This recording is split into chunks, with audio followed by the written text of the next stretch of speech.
Our programs offer many languages. Please visit suprememastertv.com/schedule. Nos programmes offrent plusieurs langues. Veuillez visiter suprememastertv.com/schedule. Nuestros programas ofrecen varios idiomas. Visiten suprememastertv.com/schedule. Programele noastre oferă multe limbi. Vă puteți uita pe suprememastertv.com/schedule.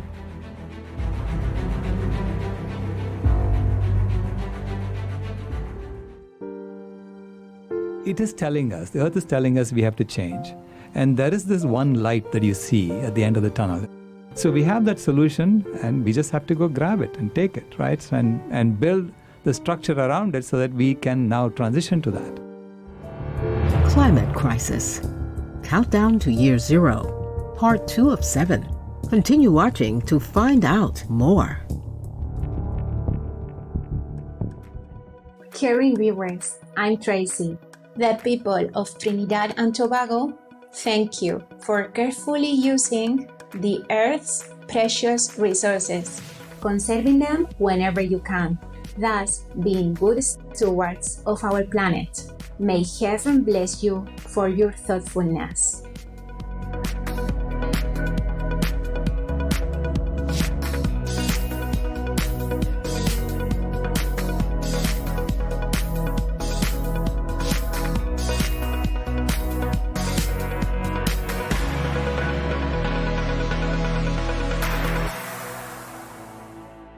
Welcome to part 2 of our 7-part series featuring the illuminating documentary Climate Crisis, Countdown to Year 0, produced by Miss Jane Velez-Mitchell, award-winning journalist and CEO of the Jane Unchained News Network, and featuring Dr. Sailesh Rao, a lead developer of the internet and founder and executive director of Climate Healers.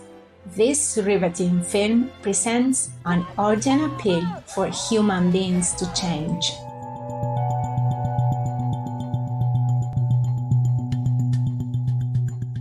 In part 1, Dr. Rao explained that at the current rate of environmental destruction and global warming, we will destroy the Earth by the year 2026. So we urgently need to make a change. But what type of change must we make?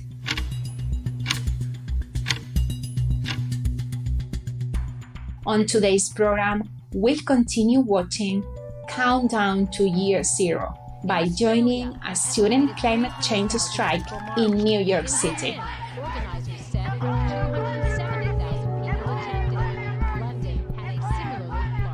This is Donnie Moss with theirturn.net at the student climate strike in New York City. You can change a million light bulbs.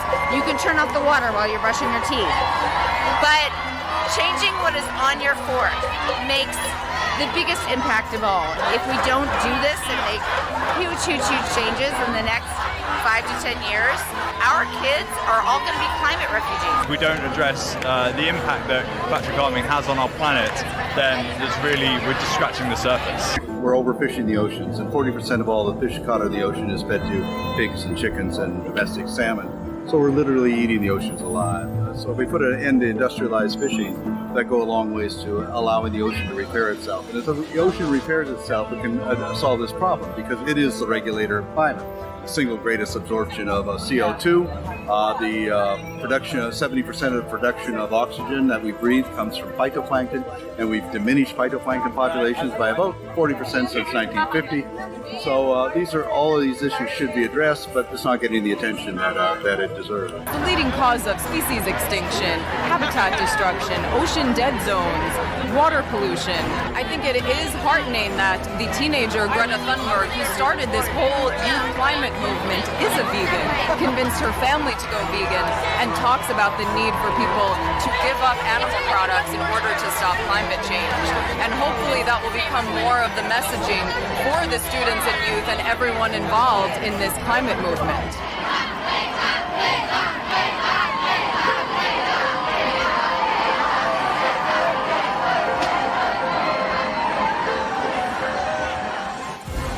Moin!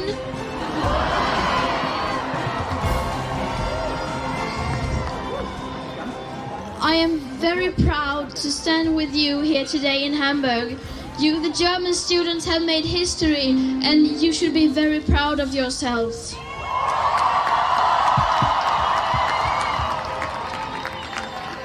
For way too long, the politicians and the people in power have gotten away with not doing anything to fight the climate crisis. But we will make sure that they will not get away with it any longer. We will continue to school strike until they do something.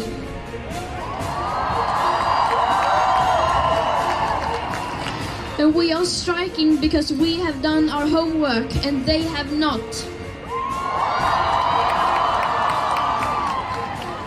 And yes, we are angry. We are angry because the older generations are continuing to stealing our future right now. And they are continuing to doing this, and we will not let them do that anymore. Some climate change folks begin to understand. The politicians know that there are enormous animal agricultural interests, that it's $1 trillion industry that are arrayed against them, and they have not yet decided that it's that they want to oppose them. That day is coming because it has to come, because a climate catastrophe is coming our way.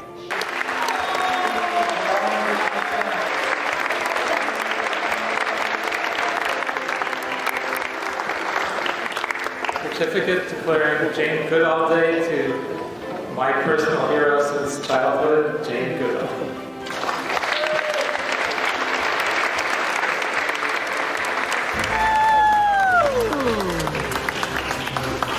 '85th birthday of legendary hero Jane Goodall. Regarding food, what would you tell consumers?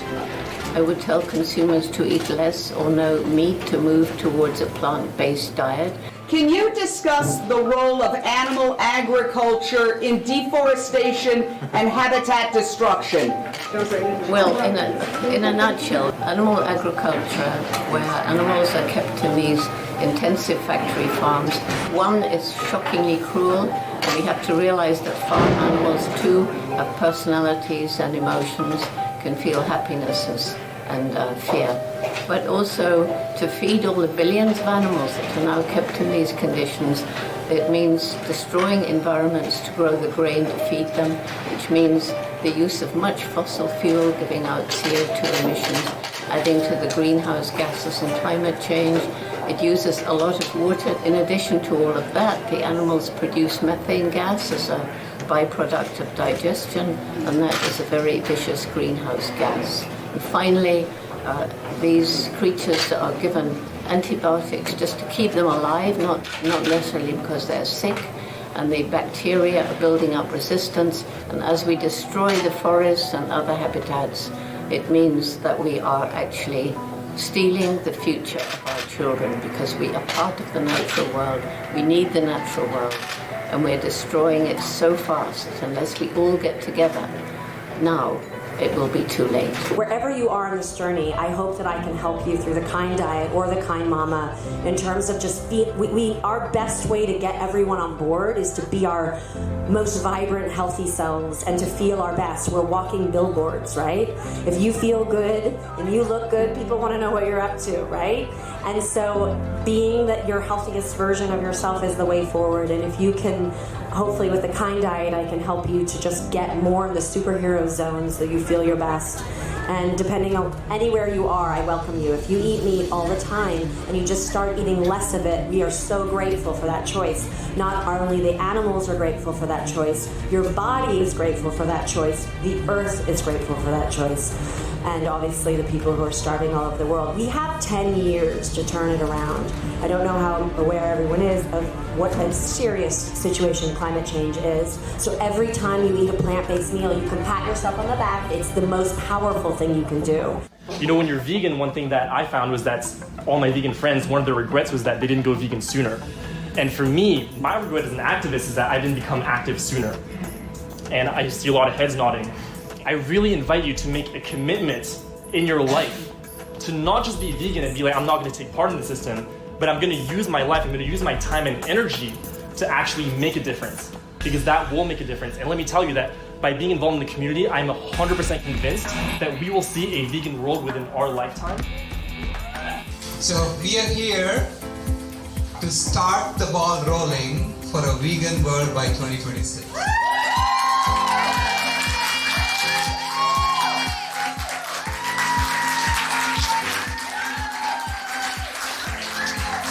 You know why we are doing this. I don't have to go through the negative side of this at all. We have to do this because we are not a monumentally stupid species. Clearly, the system of normalized violence is going to end, whether we like it or not. It's going to end because the Earth is saying it's no more. This is PCH at 5 p.m. tonight. It's just unbelievable. I mean, the trees are going up in flames. Within 8 years, climate change is going to be crazy.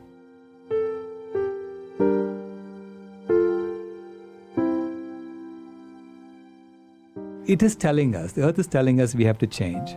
And there is this one light that you see at the end of the tunnel. And you see that light, and that's nonviolence. If you have a system of normalized nonviolence in place, everything will be fine. The planet will be fine, we'll be fine, animals will be fine. So we have that solution, and we just have to go grab it and take it, right? And build the structure around it so that we can now transition to that.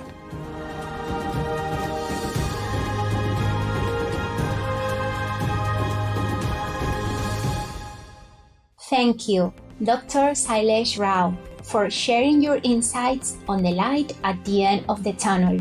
We look forward to hearing more about this promising future.